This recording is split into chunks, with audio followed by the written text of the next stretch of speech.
Hello everybody out there and welcome back to week 304 of this week 304 of the world's finest comic book review series, and in this review I'll be reviewing Superman 43. Oh, struggling through that John Romita Jr. artwork. And believe me, it is a struggle. So in this book we find out why and how Lois reveals Clark's identity to the world. It turns out that we jump into a little bit of we're in the past with Superman. We all know that. We all know that this happened already, but it's nice to finally have reason. So Clark wakes up in Lois's apartment, and this kind of reminds me a lot of pre-New 52 Superman, up until they start saying, you know, oh, I have a girlfriend, oh, I have a girlfriend. So Lois is now part of both of Clark's lives, Superman and Clark Kent, and he's kind of happy that she's there, and you see their relationship develop. You see that it's really being held back by an invisible force, and that invisible force is Dan Didio and everybody at DC Comics apparently. Jimmy's feeling guilty because he thinks that it's his fault that Clark's identity got out, and that's not true. Clark has to deal with his powers not being fully back yet, and then what was his name? Hoarder Root finds Clark in Lois's apartment and says basically, either you come to me and do something for me, or else the world is going to know that you're Superman. So Lois tags along. She insists. This reminds me so much of pre-New 52 Superman up to this point. And Clark shows up and gets taken in as prisoner. And it turns out they want, or Hoarder Root wants Clark to do his supernova effect, so that he could basically siphon the energy out of him. For what reason, it's all explained in this book. So he goes Nova, and then Lois shows up and she says, you know what, Clark, stop. And I feel like I'm not spoiling anything because this should have happened before any of the other Superman stories.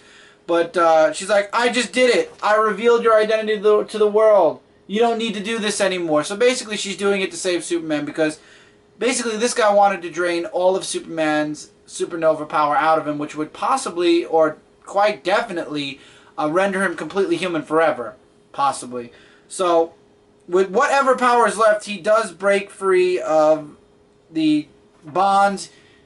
He is no longer under their thumb because they no longer hold a secret over him. So he breaks free. He and Lois escape, and now Clark's starting to regret that Lois, bringing Lois into both halves of his life. And I have to agree with him. Lois kind of made a stupid move there, revealing his identity to the world, while Hoarder Root, well, then again, I don't know. It's both sides you could understand here, but at the same time, it's like, I feel like Lois could have been a little bit smarter with what she did. I mean, out of nowhere in the book, she just goes, oh, I told them, stop, Clark, you don't have to do this.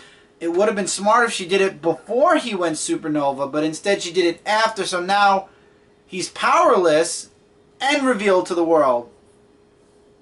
It's going to be very hard, if at all possible, to write this out after this whole story. I don't agree with the world knowing Clark Kent is Superman.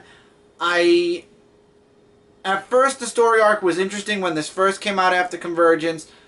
As the months go on and as we continue forward with this, it's so not Superman at this point, it's not funny. It's a completely different, I mean, if it's a story arc only, fine, but it's in every single Superman book, except for Justice League of America, which Superman's in, and Justice League. Everything else is attached to Clark being outed by Lois Lane. I do hope at some point that they either somehow find a way to retcon this, undo this, something, because it's just, I don't know, it just doesn't feel like Superman right now anymore, because Superman was always Clark Kent in disguise. And the world knowing that Clark is Superman and targeting him, especially targeting him,